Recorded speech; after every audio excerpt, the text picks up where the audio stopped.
Բարև ձեզ հարգելի հայրենակիցներ, ես Մանատ Հակոբյանն եմ Կիևից։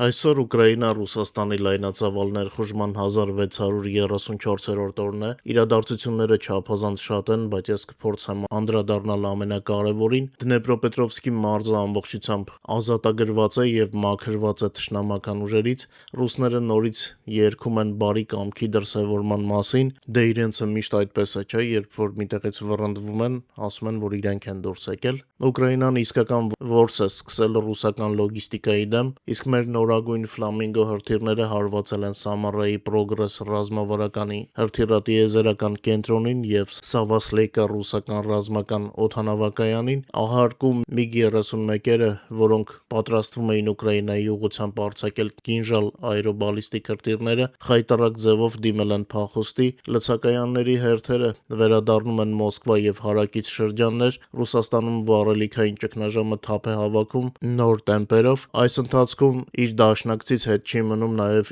Իրանը, որտեղ նույնպես վառելիքի մասշտաբային դեֆիցիտ է սկսվել։ Ուկրաինական անօդաչուներից թաքնվելու համար Ռուսաստանը այժմ իր տանկերները քշում է շրջանցիկ ճանապարհով Արկտիկայով, ինչը սառույցների պատճառով հանգեցնում է դրանց լուրջ վնասմանը, որքան մոտենում է աշունը, այնքան ավելի հստակ են դառնում համընդհանուր փլուզման ուրվագծերը Ռուսաստանում։ Այդ երկրում հացահատիկի շուկան ապրում է իր ամենածանր ժամանակները, սանձազերծված պատերազմի պատճառով արտահանումը փաստացի փլուզվել է, զուգահեռաբար Wildberries-ի վաճառողների կորուստները բաց թողնված օգուտի հետ միասին արդեն հասնում են ահռելի 10 միլիարդ դոլարի եւ այս թվերը էլ ավելի կաճեն, երբ մոխրանան նրանց նոր պահեստները։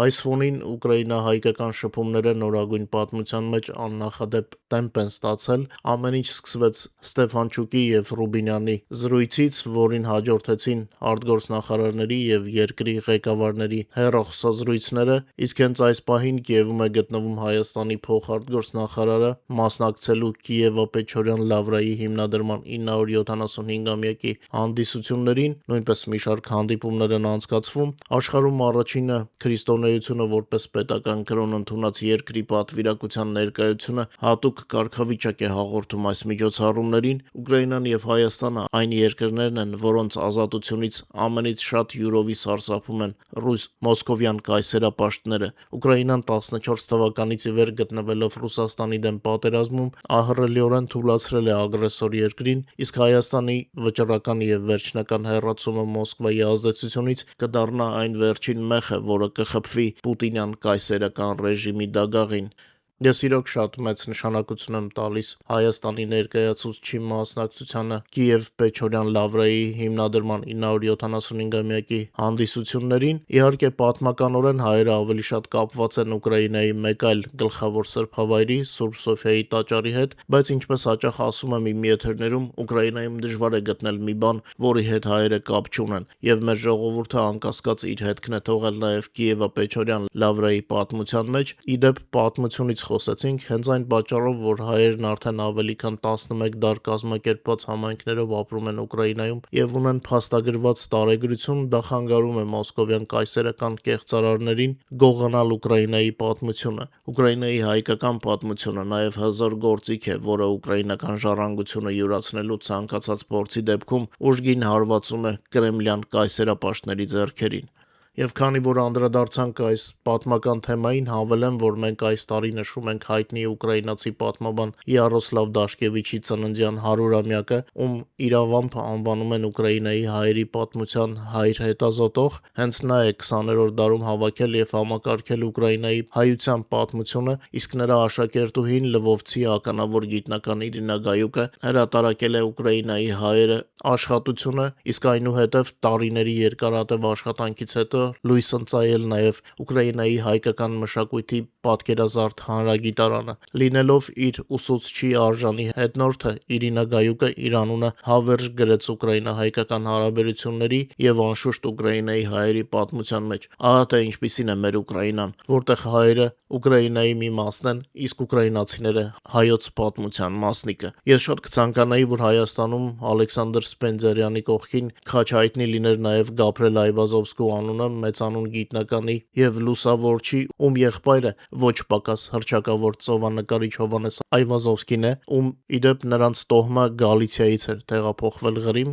ինձ է շատերն են այդ էջը բաց թողնում, եւ քանի որ խոսեցինք արդեն նաև նկարիչների մասին, ասեմ, որ հիշատակման են արժանի Թեոդոր Աքսենտովիչի անունը, ով Եվրոպայում հայկական ծագմամբ ամենահայտնի նկարիչներից է, սերտորեն կապված Ուկրաինայի հետ։ Պետք է հիշել նաև Դոմինիկյան միաբանության վանական Սադոկ Բարոնչի անունը, ով զբաղվում էր ինչպես պատմությամբ, այնպես էլ մշակույթով եւ քաղաքականությամբ, քանի որ անունների հիշատակումը սկսեցի Սպենդիարյանից, ասեմ, որ Կարոլ Միկուլիի անունը, ով Եվրոպայում հայկական ծագմամբ ամենահայտնի դասական կոմպոզիտորն ու դաշնակահարն է, ծնված եւ արարած ուկրաինական հողում։ Կարոլ Միկուլիի անունը սերտ կապված է Շոպենի հետ։ Հայ կոմպոզիտորների անունները շատ են, նույն Ասլամազյանը եւ Իգոր Շամոն։ Ես դեռ երկր կարող եմ թվարկել, քանի որ Ուկրաինայի հայերի պատմությունը ուսումնասիրության հսկայական շերտ է, ստեղծագործության, արիության եւ զարգացման պատմություն։ Մեր երկու ազգերը դեռ շատ բան ունեն միասին վերհիշելու եւ մեր օրերում այդ հոյակապ պատմության վրա նորը կերտելու համար։ Ռուս օկուպանտները ռազմաճակատում կրելով պարտություններ որոշեցին հերթական անգամ վախեցնել ուկրաինացիներին, բայց ինչպես միշտ ստացան հուժք ու պատասխան։ Ի պատասխան Ռուսաստանի պաշտպանության նախարարության ցինիկ հայտարարության, որը քողարկված էր շահեդ դրոնների նկարով եւ ինչպես ձյունը գլխին մակագրությամբ, Ուկրաինայի ազգային անվտանգության եւ պաշտպանության խորհուրդը զգուշացրեց ագրեսորին բումերանգի էֆեկտի մասին, ապա տեղեկատվության դեմ պայքարի կենտրոնի ղեկավար Անդրեյ Կովալենկոն ուղղակիորեն հայտարարեց, որ այժմ Ռուսաստանի քաղաքացիները հստակ կիմանան, թե ում մեղքով են այս ձմեռ իրենք մնալու առանց ջեռուցման, լույսի եւ վառելիքի։ Ուկրաինական կողմը ընդգծեց, որ հայելու սկզբունքը միշտ աշխատում է եւ Ուկրաինան սառեցնելու փորձերի համար Կրեմլը ստիպված կլինի քաղել բլեքաութների սեփական բերքը։ Այլ կերպ ասած, ագրեսորները մեզ սառեցնելու փորձերին մերոնք պատասխանեցին, որ կտաքանանք Ռուսաստանում այրվող թիրախների կրակից։ Դաժան պատերազմական հումոր է, այսպես ասած, բայց եթե Ռուսաստանում այդպես էլ չեն հասկացել, որ մեզ վախեցնելը իզուր գործ է, ուրեմն մենք նորից կհիշեցնենք, որ ամեն նոր փորձ Ուկրաինան խոցելու ստանալու է ասիմետրիկ պատասխան, հենց ասիմետրիկ։ Ուկրաինան իրականացնում է ռուսական ռազմական մեքենան շնչահեղձ անելու համալիր ռազմավարություն, ինչի մասին ուղղակիորեն հայտարարվել է պաշտպանության նախարարի պաշտոնակատար Եվգենի Խմարան։ Ըստ նրա, պաշտպանության ուժերի նպատակն է ամբողջությամբ անջատել Կրեմլի ռազմական ներուժը, ոչնչացնելով դրա ենթակառուցվածքները, նավատորմը, լոգիստիկան եւ վառելիքաէներգետիկ համալիրի ձեռնարկությունները։ Գեներալը ընդգծել է, որ խորքային հարվածների շրջանակներում գործողությունները դառնում են ավելի բարդ ու համակցված, ինչպես ցույց տվեց վերջերս Նավառասիսկի ռազմածովային բազայի հրթիռների ռեակտիվ անօդաչուների եւ ծովային դրոնների եզակի սինխրոն հարձակումը։ Այս ֆոնին ռազմավարական զենքը շարունակում է կետային հարվածներ հասցնել Ռուսաստանի խորքերին, ինչի վառ օրինակն է նորագույն Ֆլամինգո թևավոր հրթիռների իրականացված հարձակումը Սամարայի մարզի ուղղությամբ 900 կիլոմետր հեռավորության վրա։ Այնտեղ հարվածի տակ է հայտնվել Պրոգրես հրթիռատիեզերական կենտրոնը, որը արտադրում է էլեկտրոնիկա եւ հրթիռակիրներ Ռասվետ արբանյակների ուղեծիր դուրս բերելու համար, որոնք համարվում են Իլոն Մասկի Starlink համակարգի ռուսական անալոգը։ Հաղորդվում է նաև հարևանությամբ գտնվող ավիակոր ռազմական ավիացիոն գործարանի հնարավոր խոցման մասին։ Դրան զուգահեռ ռազմաճակատում ընթանում է մերձճակատային մատակարարման պլանավորված ոչնչացում։ Միայն մայիսից ի վեր միջին հեռահարության դրոնները ոչնչացրել են առնվազն 1785 ռուսական բեռնատար եւ վառելիքատար, կաթվածահար անելով լոգիստիկ զարկերակները Ռոստով-Ղրիմ երթուղում եւ Դոնեցկի ուղղությամբ։ Միևնույն ժամանակ Մադիարի թռչուններ ստորաբաժանումը շարքից հանել է օկուպացված տարածքների էներգահամակարգը հուլիսից ի վեր խոցելով 240 էլեկտրակայան եւ տրանսֆորմատոր, ինչի պատճառով Ղրիմի օբյեկտների մեծ մասը ամիսներ շարունակ արդեն չի գործում։ Այս բոլոր գործողությունները տեղավորվում են Խմարայի կողմից հնչեցված միասնական դոկտրինի մեջ։ Ուկրաինական զենքը դառնում է զանգվածային, հարվածները ավելի դիպուկ, իսկ գործողությունների բարդացումը Ռուսաստանին կստիպի գնալ արդար խաղաղության։ Ուկրաինան մասշտաբային հարվածներ է հասցնում Ռուսաստանի տնտեսական եւ ռազմական ներուժին, գրոհելով առանցքային օբյեկտներ Սև ծովից մինչև Բալտիկ ծով, Բալտիկայում ուկրաինական դրոնների հարձակման հետևանքով Ուсть-Լուգա նավահանգստում վնասվել է Նովատեկ ընկերության գործարանը, որը հեղուկացված բնական գազի ռուսական գլխավոր արտահանողն է։ Ձեռնարկությունը զբաղվում է կայուն գազային կոնդենսատի վերամշակմամբ եւ հարձակման պատճառով այնտեղ մասշտաբային հրդեհ է բռնկվել։ Միևնույն ժամանակ Սև ծովում անօդաչուների զանգվածային գրոհից հետո ամբողջությամբ դադարեցվել է նավթի բարձումը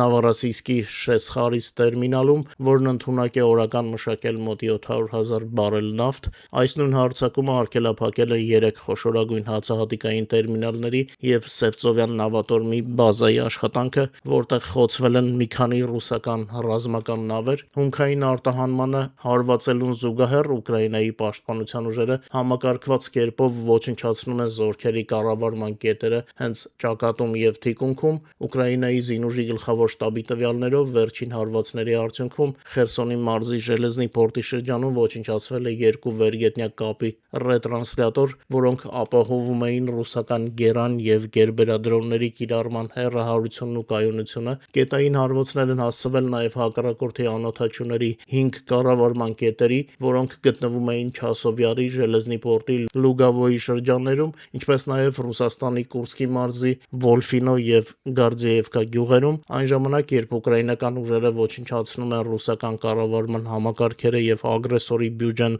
զրկում նավթից, գազից ու հացահատիկից ստացվող եկամուտներից, պաշտպանական հատվածը պատրաստվում են նոր մարտահրավերների։ Ի պատասխան այն բանի, որ ռուս օկուպանտները անցնում են ռեակտիվ հարվածային դրոնների կիրառմանը, Ուկրաինան արդեն մշակել եւ մարտական փորձարկումներ է անցկացնում նոր կործանիչ դրոնի, որը ընդունակ է զարգացնել ժամում ավելի քան 600 կմ արագություն օդային տարածքը պաշտպանելու համար։ Եթե հիշում եք, ընդամենը 2 ամիս առաջ խոսում էինք մինչև 300 կմ արագություն զարգացնող ուկրաինական դրոնների մասին, հիմա արդեն 600 կմ-ն է։ Պատերազմի ընթացքում շատ արագ է փոխվում տեխնիկան եւ զինատեսակները։ Ուկրաինայի պաշտպանության ուժերը խստագույն գաղտնիության ռեժիմի պահպանմամբ արդյունավետ եւ համակարգված գործողություններ են իրականացնում ռազմաճակատում եւ թշնամու թիկունքում, ինչպես բացատրել է ՕՍԻՆՏ վերլուծաբան Կլեմեն Մոլինը, ռազմաճակատի երկրորդական հատվածում իրականացված բազմափուլ գաղտնի գործողության ընթացքում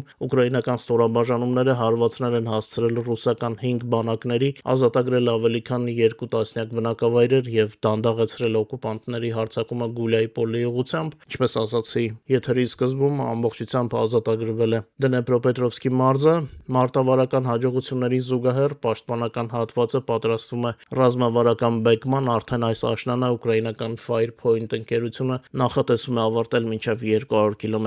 հեռահարությամբ FP7 մարտավարական բալիստիկ հրթիռի, ինչպես նաև ավելի հզոր մինչև 855 կմ հեռահարությամբ FP9 մոդիֆիկացիայի մշակումը, որը ընդունակ է հասնել մինչև Մոսկվա։ Ուկրաինայի ռազմական հետախուզությունը զգուշացնում է, որ Ռուսաստանը լաբորատորիաների հետախուզման միջոցով փորձում է տապալել այս արտադրությունը, ինչպես նաև հավաքում է ուկրաինական անվնաս մնացած դրոնները, դրանք նորոգելու եւ ՆԱՏՕ-ի եւ Եվրոմիության երկրների դեմ օտար դրոշի ներքո հիբրիդային սադրանքներ պատրաստելու համար։ Այլ խոսքերով ասած, Ռուսաստանը ցանկություն ունի գրոհել երրորդ երկրներ եւ փորձի դա ցուցադրել իբր Ուկրաինան է հարձակվում։ Միևնույն ժամանակ ուժեղանում է արևմտյան տնտեսական ճնշումը Կրեմլի վրա։ Եվրոմիությունում փորձագետների խումբը ներկայացրել է սառեցված ռուսական ակտիվների բռնագրավման նոր սխեմա։ Դրանք Ուկրաինային փոխանցելու համար նախքան ռուսական հարվածների ձմեռային արշավը եւ Ֆրանսիայի ընտրությունները առաջարկվում է Մոսկվայի հնարավոր հայցերի իրավական եւ ֆինանսական ռիսկերը բաշխել Եվրոմիության բոլոր երկրների միջև, փարատելով Բելգիայի մտահոգությունները,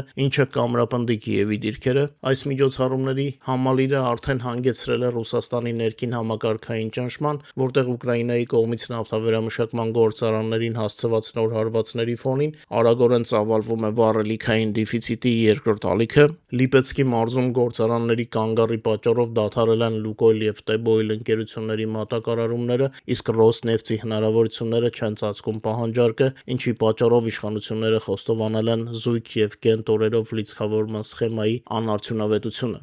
Ճգնաժամը հասել է Մոսկվա եւ Մերձ Մոսկվա, Գազպրոմի եւ Ռոսնեֆտի լցակայաններում անհետացել է 92 եւ 95 տեսակի բենզինը, կուտակվել են հսկայական հերթեր, իսկ վառելիքի 1 լիտրի գինը թռիչք է կատարել մինչեւ 120 ռուբլի եւ ավելի։ Դրան զուգահեռ ուկրաինական անօթաչուների հարձակումների պատճառով ամբողջությամբ կանգնել է Ազովի ավազանը, իսկ վերջերս տեղի ունեցած զանգվածային գրոհներից հետո դադարեցրել է արտահանումը, ինչպես արդեն ասացի, Նավարասիսկի Շեսխարիսկ կարևորագույն տերմինալը։ Սա հանգեցրել է արտահանման տապալման եւ Ռուսաստանի հացահատիկի շուկայի փլուզման։ Բեռնումները նախորդ տարվա համեմատ նվազել են 3 անգամ, հացահատիկը դարձել է ոչ իրացվելի, իսկ արտահանողները հրաժարվում են ընդունել այն։ Սանկցիաները շրջանցելու եւ ուկրաինական դրոններից թաքնվելու համար Ռուսաստանը առանց սառցային պաշտպանության տանկերների շարասյունները քշել է Արկտիկայով, հյուսիսային ծովային ճանապարհով, ինչը արդեն հանգեցրել է սառույցների մեջ նավերի կորպուսի դեֆորմացմանը եւ լուրջ վնասմանը։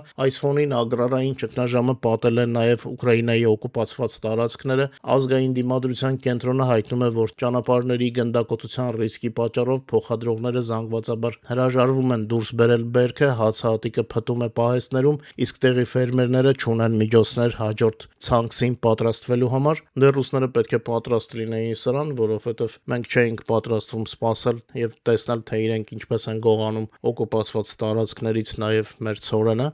Հայաստանի եւ Ուկրաինայի հարաբերությունները կարծես գլխապտույտ են առաջացնում Մոսկվայի մոտ։ Հայաստանը եւ Ուկրաինան բարձր եւ ամենաբարձր մակարդակներում ինտենսիվ դիվանագիտական հանդիպումների շարք են իրականացնում։ Ամեն ինչ սկսվել է Ուկրաինայի Գերագույն ռադայի զանգից իր գոլեգային Հայաստան։ Դրան հաջորդել է օգոստոսի 11-ին արտգործնախարարների հեռախոսազրույցը, որի ընթացքում Ուկրաինայի արտգործնախարար Անդրեյ Սիբիգան շնորհավորել է Արարատ Միրզոյանին պաշտոնում վերանշանակվելու առթիվ, ինչից հետո կողմերը քննարկել են երկկողմ օրակարգն ու տարածաշրջանային իրավիճակը, այնուհետև Հայաստանի արտգործնախարարի տեղակալ Վահան Կոստանյանը աշխատանքային այցով ժամանել է Կիև։ Օգոստոսի 14-ին նա հանդիպել է Ուկրաինայի արտգործնախարարի տեղակալ Ալեքսանդր Միշչենկոյի հետ, արձանագրելով առևտրաշրջանառության աճի դրական դինամիկան եւ քննարկելով քաղաքական երկխոսության ակտիվացումն ու հումանիտար հարցերը։ Նույն օրը Կոստանյանը բանակցություններ է վարել Գերագույն ռադայի նախագահի տեղակալ Օլենա Կանդրատյուկի հետ,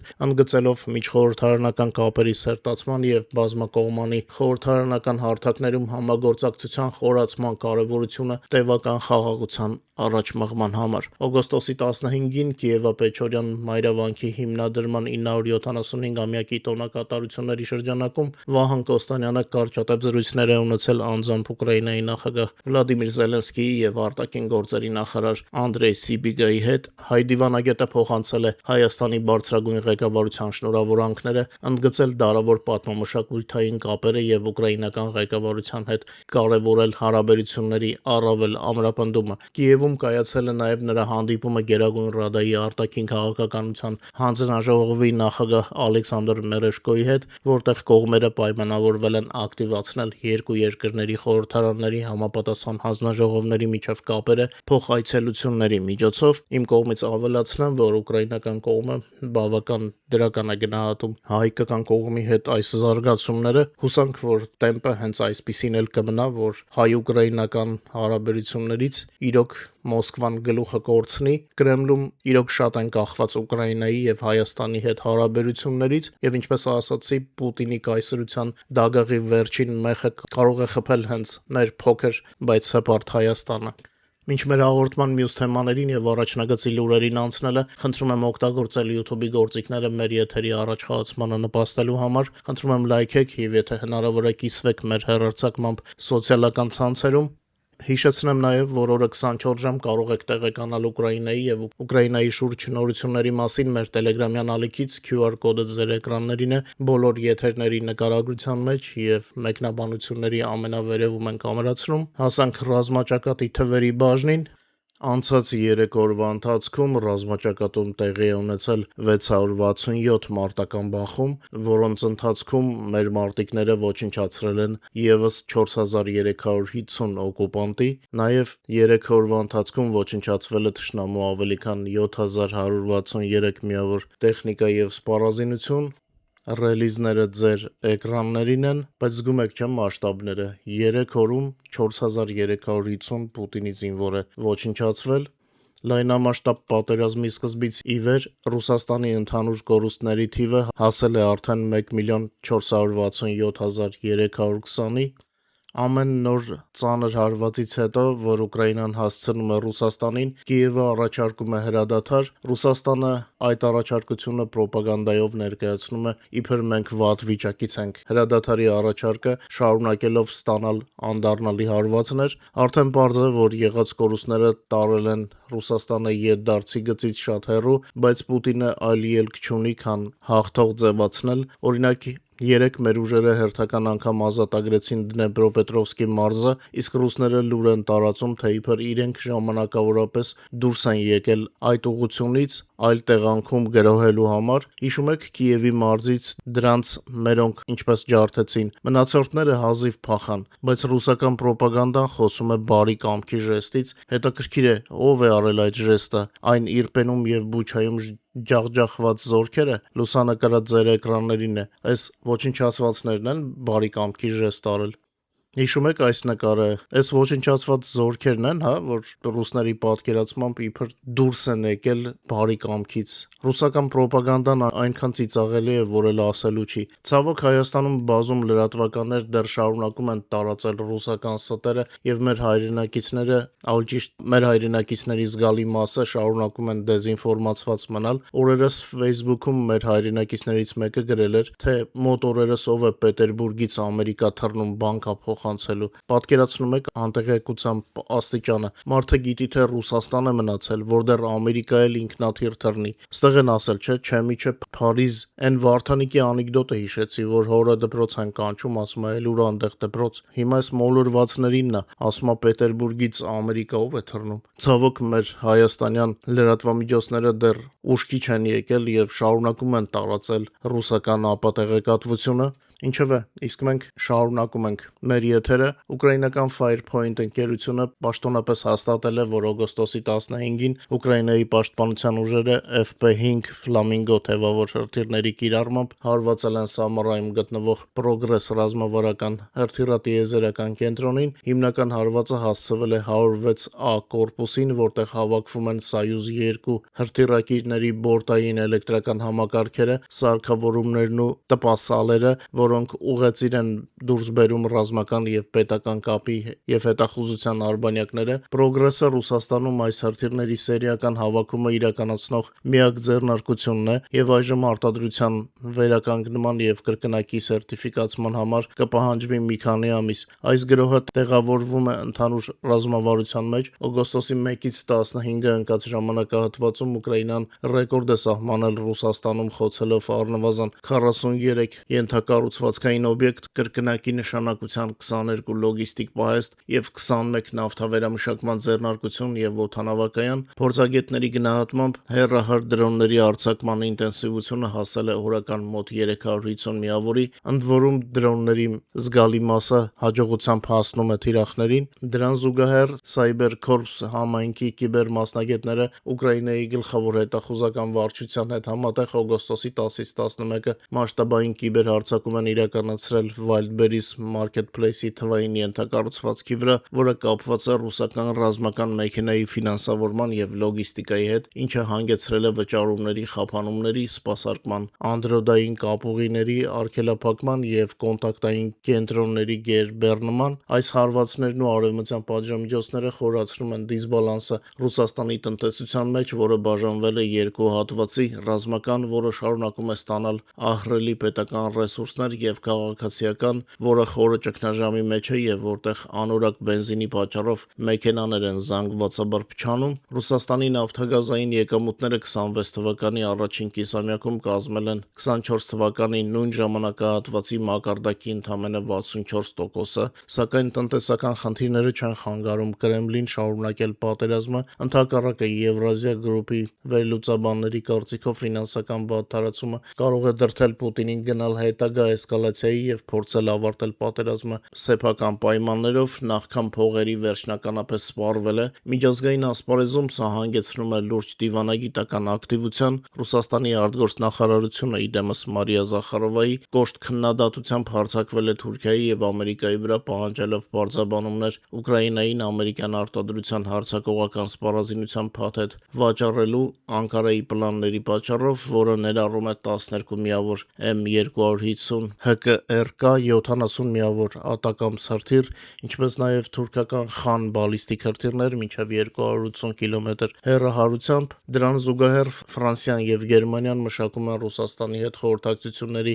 այլընտրանքային ձևաչափ, զգուշանալով, որ Իրանի դեմ պատերազմով եւ կոնգրեսի միջանկյալ ընտրություններով զբաղված Թրամփի վարչակազմը Եվրոպային դուրս կթողնի բանակցային գործընթացից եւ Կրեմլի հետ կգնա անջատողական գործարքի, որը հաշվի չի առնի եվրոպական շահերը։ Զգում եք, չէ՞, ամեն մեկը իր գործով է զբաղված եւ մտածում է ապագայի մասին, միայն Պուտինն է տարված պատերազմով։ Օգոստոսի 16-ի գիշերը Ուկրաինայի պաշտպանության ուժերը հարվածներ են հասցրել մի շարք կարևոր ռազմական թիրախների։ Ուկրաինայի զինուժի գլխավոր շտաբի տվյալներով խոցվել են օկուպացված Ղրիմի ռեզերվնեյ բնակավայրում գտնվող ռուսական հրթիռային ստորաբաժանման կենտրոնացման շրջանը, Զապորոժիեի մարզի Սվետլադալինսկայի շրջանում ռազմավարական երկաթուղային կամուրջը, որը օգտագործվում էր լոգիստիկայի եւ անձնակազմի տեղափոխման համար, ինչպես նաեւ Դոնեցկի մարզի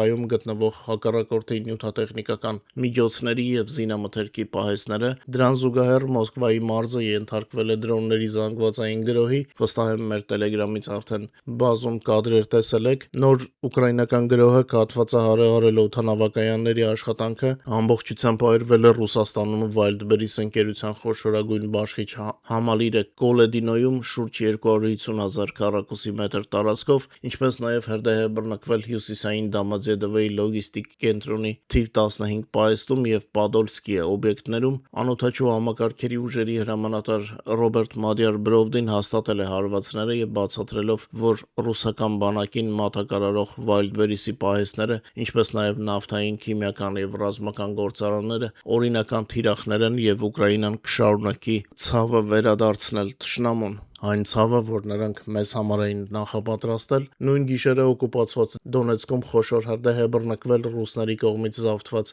Գալակտիկա առևտրի կենտրոնում։ Միաժամանակ հատուկ ծառայություններն ու պարտիզանական շարժումները ակտիվացրել են դիվերսիոն գործունեությունը Ռուսաստանի թիկունքային շրջաններում եւ օկուպացված տարածքներում։ Բուդանովի ջոկատներ կամավորական ստորաբաժանումը օգոստոսի 15-ի գիշերը հաջող գործողություններ է իրականացրել Օրենբուրգի մարզում, Օրսկում հեռակառավարվող պայթյունով ոչնչացվել է երկաթուղային գծերի վրա գտնվող գազով ցիստերները, իսկ Գայ քաղաքում հրկիզման հետևանքով ոչնչացվել է բենզինով լի ցիստերները։ Բացի այդ, Ուկրաինայի նախագահ Վոլոդիմիր Զելենսկին ակնարկել է ուկրաինական հատուկ ծառայությունների առնչությունը Սևաստոպոլում կոլաբորանտ Ռոբերտ Շագաևի լիկվիդացմանը, ով ուկրաինական Զապորոժե Սուզանավի նախկին հրամանատարն էր եւ 14 թվականին դավաճանել էր երկիրը։ Զելենսկին ընդգծել է, որ Ուկրաինային հասցվող ռուսական հարվածներին մասնակից անձանց համար պատասխանատվությունը անխուսափելի է։ Ուկրաինայի պաշտպանության ուժերի առանձնահատուկ եւ կարևոր հաղթանակը դարձավ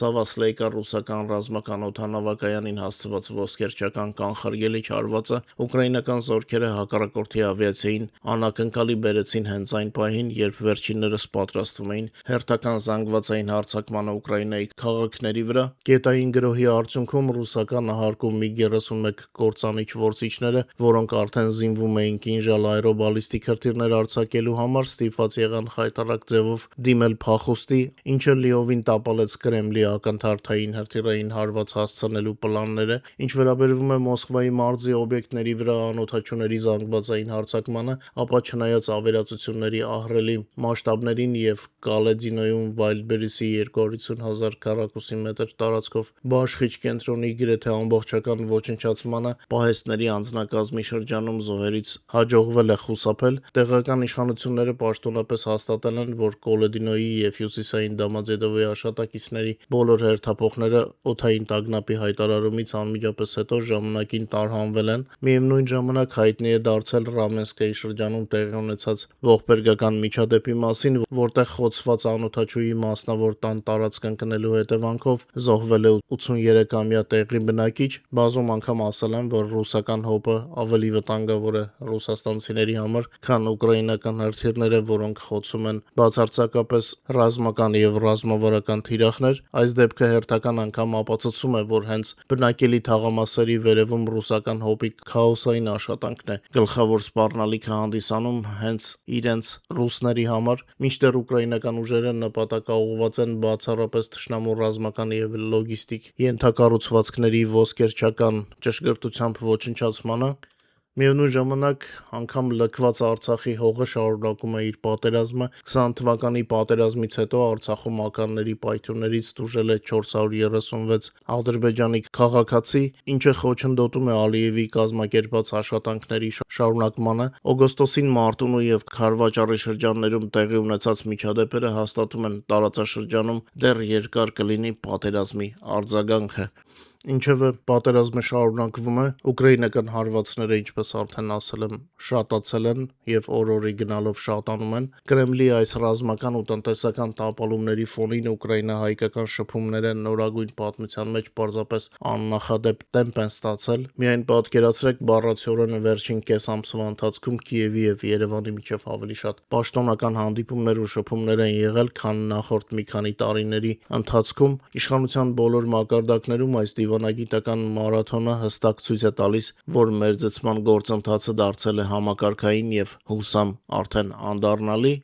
Շատ չերկարացնեմ կիրակի օրվա եթերը։ Շնորհակալություն, որ մեզ հետ եք։ Խնդրում եմ չմոռանալ լայքել մեր հաղորդումը եւ հնարավորության դեպքում կիսվել սոցիալական ցանցերում։ Մինչ նոր հանդիպում եւ մնացեք բարով, ամենագլխավորը՝ անփորձանք։